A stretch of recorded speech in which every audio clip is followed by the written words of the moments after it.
নমস্কার বন্ধুরা, আমি এখন বাটা মাছের ঝোল রান্না করব। দেখুন, বাটা মাছগুলোকে ভেজে রেখেছি এরকম করে, হালকা, বেশি ভাজিনি, তাজা মাছ। তেল গরম হয়ে গেছে, এর মধ্যে আমি একটু জিরে আর কালো জিরের ফোড়ন দিলাম। ফোড়ন দিয়ে আমি এখন সবজি দিচ্ছি। এর মধ্যে আলু দিলাম, আলুগুলোকে সব ধুয়ে রেখেছি।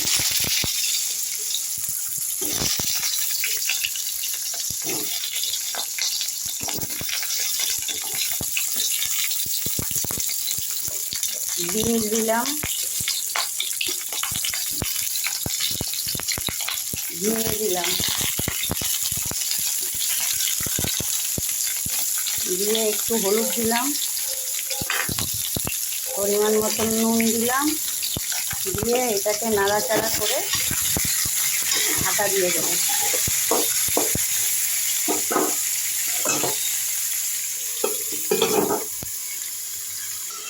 দেখুন, এই সবজিগুলো ভাজা হয়ে গেছে, আর ঝিঙা তো হালকা হালকা জল আছে, কিছু হবে না, পরে সব তেল ছেড়ে দিয়েছে।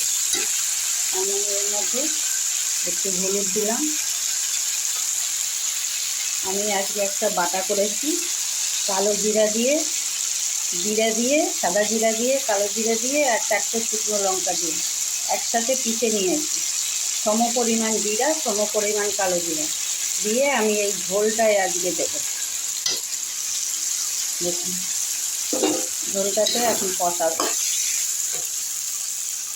এই দেখুন, মশলাটা কষানো হয়ে গেছে, আমি আর বেশি কষাবো না, কালো জিরা দেওয়া আছে তো তেতো হয়ে যেতে পারে। এই জন্য আমি এর মধ্যে এখন জল দেবো। একটু তাজা মাছ, আমি একটু পাতলা ঝুলি করবো। ঝোলটা ফুটে উঠলে আমি এর মধ্যে মাছ দেবো। দেখুন, ঝোলটা ফুটে উঠেছে টকবগিয়ে। এখন এর মধ্যে আমি মাছগুলো ছেড়ে দিব। আর ঝোলটা দেওয়ার পরে, জলটা দেওয়ার পরে আপনারা একটু নুনটা চেক করে নেবেন। আর লঙ্কার পরিমাণটা তো যে যেরকম খাবেন সে সেরকম দিবেন। আমি মাছগুলো ছেড়ে দিচ্ছি। মাছগুলো ছেড়ে দিয়ে তারপরে তো ফুটলেই নামিয়ে দেব। দেখুন, ঝোলটা ফুটে গেছে।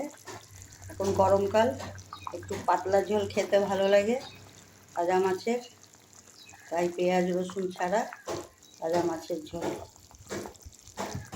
দেখুন, এটা মাছের ঝোলটা কমপ্লিট হয়ে গেছে। এটা পাতলা ঝোল, গরমকালে খেতে ভালো।